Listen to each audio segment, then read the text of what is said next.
Everyone, welcome back to our new blog. আশা করি তোমরা সবাই খুব ভালো আছো, আমিও ভালো আছি।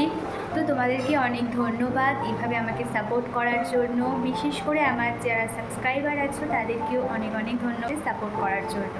তো অলরেডি তোমরা থাম্বনেল আর ক্যাপশন দেখেই বুঝতে পেরে গেছো আজকের ব্লগটা কী নিয়ে হতে চলেছে। তো আজকে সারাদিন আমি কী করবো, পুরো ব্লগটা ডে টু নাইট বলতে।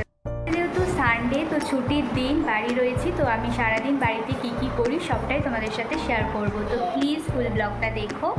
সকালবেলা ঘুম থেকে উঠে কলা, ওটস, ড্রাই ফ্রুট দিয়ে একটা সুন্দর স্মুদি বানিয়ে খেয়ে নিলাম। তারপর মা আমাকে ছোলা, বাদাম দিয়েছিল, সেগুলো খাওয়ার পর আমার ঘরের বিছানাটা ক্লিন করে নিলাম। দেন আমার একটা ছোট্ট কাজ কমপ্লিট করে মাকে রান্নায় হেল্প করে দিচ্ছিলাম। চলো লাঞ্চে কী করছে মা দেখায় তোমাদের। আজ তো সানডে, তো সানডেতে তো স্পেশাল রান্না হবেই, তো চলো তোমাদের দেখায়।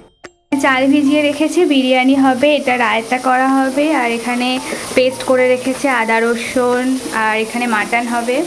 মা বললো যে এখানে রায়তাটা বানিয়ে দিতে, তো সেই জন্য টক দই, বিট লবণ, গোলমরিচ গুঁড়ো আর শসা শুধু অ্যাড করেছি, আর কিছু অ্যাড করা হয়নি, তেমনি বানিয়ে দিলাম।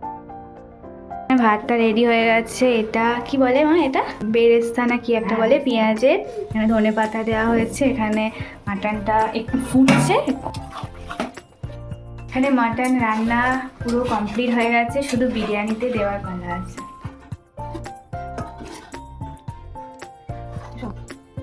কিন্তু অবশ্যই বলো কারা কারা মাটন খেতে ভালোবাসো, আমাকে কমেন্ট করে জানিয়ে।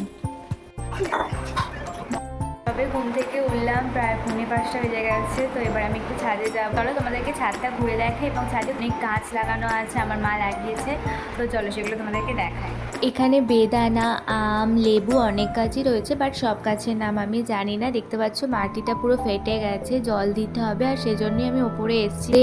এখানে মন্দিরের চূড়াটা তোমাদেরকে দেখালাম, আমাকে বলো কমেন্ট করে কেমন হয়েছে। সবটা আমার বাবার আইডিয়া। মন্দিরের কাজ হচ্ছে বলে তিরপল খাটানো আছে, নিচেও আমাদের অনেক ফুল গাছ। একদিন তোমাদের সাথে মিনি ব্লগে শেয়ার করব। তো আমি এখানে এন্ড করলাম, আশা করি তোমাদের খুব ভালো লাগবে। তো সারাদিন কী করলাম তার কিছু ক্লিপ তোমাদের সাথে শেয়ার করার চেষ্টা করলাম। তো আমার ব্লগটা ভালো লেগে থাকলে একটা লাইক, সাবস্ক্রাইব অ্যান্ড শেয়ার করে দেবেন। Thank you for watching.